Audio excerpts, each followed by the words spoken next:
I'm not scared of a housewife who has no job and no family like you. That's right, you're just trash, and trash doesn't matter. I get how you feel now. I'm leaving this house. Well, now you're homeless. Good luck with that, homeless lady. This is a good chance for Frank to move out. Let's get everything sorted. Take out the trash and clean up. They went to Frank's room and told him to pack his things and leave. I was planning to leave, but I never expected that even Frank would be kicked out too. My name is Amber. I'm 27 years old and a housewife. I recently married a man named Tom. He's 30, so he's 3 years older than me. At first, I thought he was mature and calm, like an older man should be. Since he often talked about his mother, I thought he was a good person who cared about his family. But after we got married, I found out what he was really like. On our wedding day, my mother-in-law was very kind to me. I thought we'd have a happy marriage. When we got married, Tom asked me to move in with his mother because his father had passed away a few years ago. He wanted to be close to her. I thought his mother was trustworthy, so I agreed to live with her. But as soon as we got married, both my mother-in-law and my husband changed. My mother-in-law started bossing me around, shouting things like, "Hey Amber, hurry up and bring me tea, and clean the bathroom and toilet." I didn't know if she was trying to scare me or if it was just because of her age. She would call me loudly and make me do all sorts of chores. What shocked me the most was discovering a roommate I had never heard about before. One morning, I was stunned to find a man I didn't recognize in the kitchen. I was so surprised and just stared at him. When he saw me, he introduced himself as, "I'm Frank, Tom's younger brother." I had never been told that Tom had a brother or that we had a roommate, so I was really surprised. Frank is 27, the same age as me. I asked my mother-in-law to introduce me to him. She said, "Oh, you mean Frank? Don't worry about him. He's just a recluse." I was shocked. How could she be so indifferent about her own son? She continued, "Your son is a recluse. I'm only happy with Tom. Frank is just a useless hermit. He only goes out for shopping and stays home the rest of the time." I was really shocked and disappointed by what she said. It was hard to believe that my mother-in-law changed so quickly after we got married. It's upsetting that she discriminates against her own son. Since I'm an only child, I didn't have any siblings to compare this to. I'd be devastated if my own mother treated me like that or ignored me. My parents have passed away. I envy those who still have their parents around. I wish that at least parents and children could get along well. I asked my husband about Frank when he got home from work. I thought brothers might get along, but my husband's response was cold. He said, "Just ignore him. He won't bother you." He dismissed the issue. It felt like he just forgot to mention Frank, and it was disheartening. Calling his own brother a ghost was awful. My husband didn't seem to care about family memories. He was just overly attached to his mother. After finishing my chores for the day, I went upstairs feeling regret about this marriage. Then I ran into Frank, who was heading to the bathroom. "You married my brother, didn't you?" Frank asked. "Yes, why?" "I'm sorry, it's nothing, but I won't say anything bad." "You should leave," he replied. "What?" "I'm sorry, but you should get a divorce." I felt a bit hurt and confused. I was shocked by how my husband and mother-in-law were acting. I married my husband because I loved him, so it's hard to believe he asked me to end our marriage after just one day. "It's none of your business. I can handle it. I'm a competitive person." "I'm sorry for saying that," Frank replied. "And I'm also sorry for my outburst," he said, bowing his head. I thought Frank seemed pretty strange. Until recently, I hadn't realized why my mother-in-law and I felt uneasy. He apologized so politely that I wasn't sure if he was sincere or just trying to warn me. As I was thinking about it, Frank said, "Excuse me," and went into his room. Even though my mother-in-law and husband think Frank is a reclusive weirdo, he seemed like a decent person to me. Maybe he just needs to be treated with proper courtesy. The next morning, while I was setting the table for breakfast, Frank came downstairs and wanted a drink. I said, "Good morning, Frank. Why don't you join us for breakfast?" "Good morning, Amber. Thanks for inviting me," Frank replied, and he sat down. "Amber, I'm not going to eat breakfast with that person. Just finish making the breakfast," my mother-in-law shouted at me. Frank quickly got up and went back to his room. I wanted to apologize for my strong reaction the day before, but I wasn't sure how to fix things. My mother-in-law told me, all you need to do is housework. Don't do anything extra, okay? She gave me a harsh look. I was shocked by her tone, especially since I was the bride-to-be. My husband's attitude toward me had changed a lot. What's going on? Today's menu is curry. You should have told me earlier. I had curry for lunch too. What's wrong with that? Why didn't he call me and let me know he had curry for lunch and wanted something else? My husband kept yelling, and I stayed silent. Hey, you're not apologizing. Who do you think you are? You're here to do housework. Remember that. I was stunned and stayed silent. It felt like Tom didn't love me. He just wanted a housekeeper. It was awful. How could he be so calm while treating me like this? They didn't care about me. They only wanted to make their lives easier. They were using me. Seeing them laughing and watching TV in the living room, I went upstairs. Once I was alone, I started crying. Then Frank appeared and offered me a handkerchief. I'm sorry, I'm so sorry, he said gently. I quickly wiped my tears. Sorry for using your handkerchief. No, I gave it to you because I wanted you to use it. I heard what my brother and mother said. I knew it. They're the worst. When my brother-in-law said he knew it, I asked him what he meant. He explained that he had been in a similar situation before. My husband had promised to marry someone else. But because my mother-in-law and husband treated her the same way they're treating me now, she ran away just before the wedding. Hearing that made me feel a bit better. It meant that the way they're treating me isn't unusual for them. It's a pattern. I felt hopeless though. How could I have trusted this? But I had nowhere to go if my husband kicked me out. As a housewife, I wasn't allowed to get a part-time job, and I couldn't afford to move out on my own. I didn't know what to do and ended up crying. Then Frank said, if we keep talking here, it might look suspicious. Let's talk at a coffee shop next time, if he'd like. He gave me a piece of paper with his line ID on it. I nodded and went to my bedroom. I decided it was time to leave the house. My plan for survival was just beginning. I decided to visit the city office for some important matters and stop by the supermarket on my way home. I told my mother-in-law I was leaving and walked out of the house. I won't forgive you if you leave any chores undone, my mother-in-law said. When she saw that I had made sure everything was perfect, she grumbled that she wouldn't accept it if I was late for dinner. I pretended to agree and went to the coffee shop where Frank and I were supposed to meet.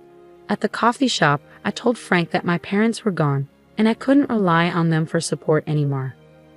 I'd also mentioned that I had canceled my rental house and quit my job. I explained that I would have to start everything over from scratch. It's hard to move out of the house under these conditions, isn't it? The biggest challenge is dealing with work. It feels like you're being controlled by your mother and husband all day. Frank then asked, Amber, can you draw? Huh? What do you mean? Well, can you? Yes. I went to art school before. Really? That's great. Yes, but how? Just in time. Another manga artist is looking for an assistant and you can work remotely. But I don't have a computer right now. I'll lend you mine since I'm not using it. Really? Thank you so much. But why do you have an extra computer? What do you do for a living? That's very kind of you to ask. You don't think I'm just a recluse, do you? No, not at all. You're very polite and well-groomed, so I don't think that. You work from home, don't you? Yes, I'm an engineer. An engineer? Yes. I used to work for a company, but now I have my own business. Wow, I didn't know that. I didn't realize you owned a business. Yes, it's easier for me to run my own company because I make the decisions. We also have web designers who work for us. Since we're a small team, we all work remotely from home. That must be why you're always at home. But your mother and Tom said you're just at home doing nothing. You haven't told them the truth. I don't see any point in telling them. True, but if you're such a good manager, why don't you go out more? It's because I first learned about Frank's thoughts here. He said, that's not about me. I need to introduce you to the manga artist. Frank quickly made a call, and soon we set up a remote interview. I was scheduled to talk with a manga artist on Wednesday. My mother-in-law usually had lessons and would go out afterward, so I could do the remote interview then. I made a good impression during the interview and was hired right away. They said they would mail the hiring documents to Frank. So for the job, everything was set. Next, we needed to find a new place. Frank said, I have a friend who works at a real estate agency and can get you a good deal. Who is this friend? He has lots of connections. We found a new place that met my needs and signed a contract. Just when everything seemed to be going well, I had an argument with my husband one night. "Hey, where's dinner?" My husband asked when he woke me up from sleep. He was a bit drunk, like he had just come home from drinking. "Dinner? It's midnight. You said you weren't hungry because you were going out for drinks." "Shut up. The king is home, and you don't even greet me. Now you say you won't cook. You're a bad wife. Useless." His words made me furious. "What? Do you have any idea how hard I've been working with your mother for you? How can you act so superior? That's because you're my wife.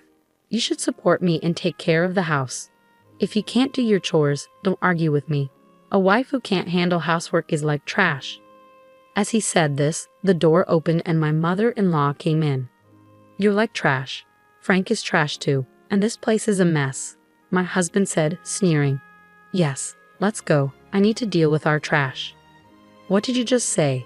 I asked. He opened a drawer and showed me a divorce paper. "You're no good to me anymore. I'm going to find another wife who can do your job. I'm divorcing you. Get out of my house. You think of your wife as just a servant. Don't worry about what you've said. I hope you regret it someday." "What are you talking about? I'm not scared of threats from a housewife with no job and no family like you." My husband left and my mother-in-law laughed. "That's so true. You can't do anything about it because you're just garbage." "Well, I understand how you feel now. I'm moving out of this house," I said as I signed the divorce papers and left. I put the papers in my bag and started packing my things. My mother-in-law and husband watched me with grins on their faces. "Now you're homeless. What are you going to do now?" "Well, that's none of our business. Good luck with that, homeless lady.